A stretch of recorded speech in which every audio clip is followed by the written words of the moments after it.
Pemirsa, kita akan memasuki kabar Nambayan. Terhitung sejak 24 Januari 2024, angka kasus penyakit demam berdarah denggi di Banjarmasin terus melonjak. Jika sebelumnya ada 7 pasien yang dirawat di Rumah Sakit Sultan Suryansyah Banjarmasin, wayah ini tercatat sudah 8 kasus. Mereka masing-masing ditangani dokter spesialis anak dan dokter spesialis penyakit dalam. Terhitung sejak 24 Januari 2024, angka kasus penyakit demam berdarah dengue di Banjarmasin terus melonjak. Jika sebelumnya ada 7 pasien yang dirawat di Rumah Sakit Sultan Suryansyah Banjarmasin, wahini tercatat sudah 8 kasus.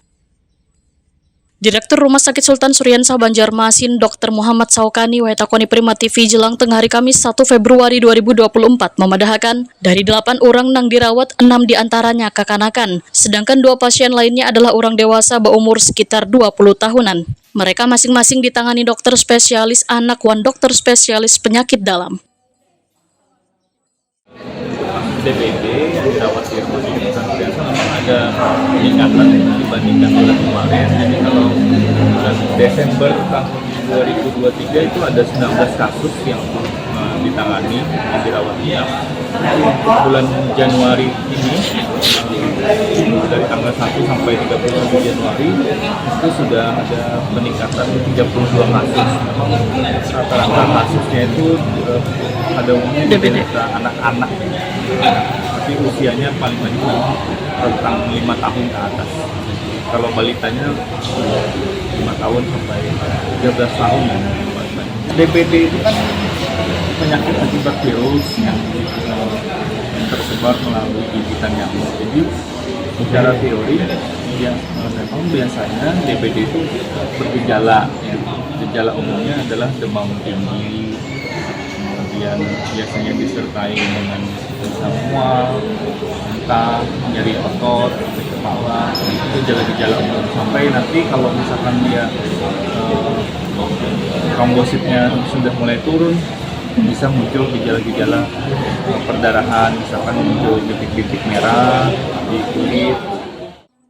Muhammad Saukani menyatakan adanya satu daerah di Kalimantan Selatan yang telah ditetapkan sebagai wilayah kasus luar biasa DBD, sehingga Rumah Sakit Sultan Suryansyah Banjarmasin pun bersiap jika nantinya Banjarmasin dinyatakan pula menjadi wilayah KLB DBD. Rumah Sakit Sultan Suryansyah Banjarmasin, ujar Muhammad Saukani, telah memiliki perawatan sejumlah dokter dengan berbagai spesialis serta menyediakan 159 tempat tidur gasan kelas 1, 2, dan 3.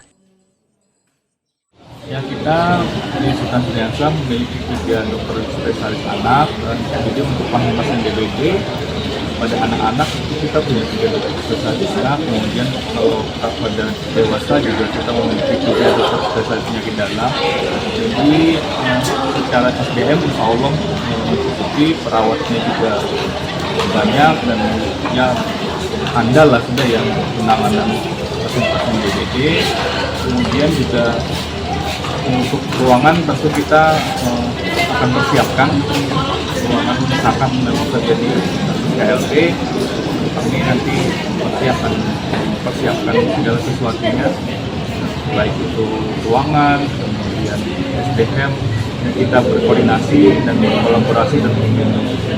Tapi tentu kita berharap tidak terjadi KLB.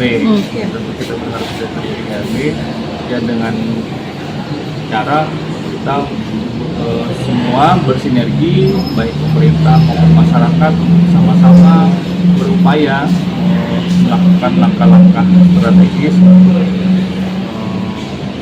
mencegah terjadinya peningkatan kasus demam berdarah. Muhammad Saukani berharap kasus KLB DBD kada sampai terjadi di kota Seribu Sungai ini, walaupun kasus DBD mulai meningkat lantaran mulai masuknya musim penghujan.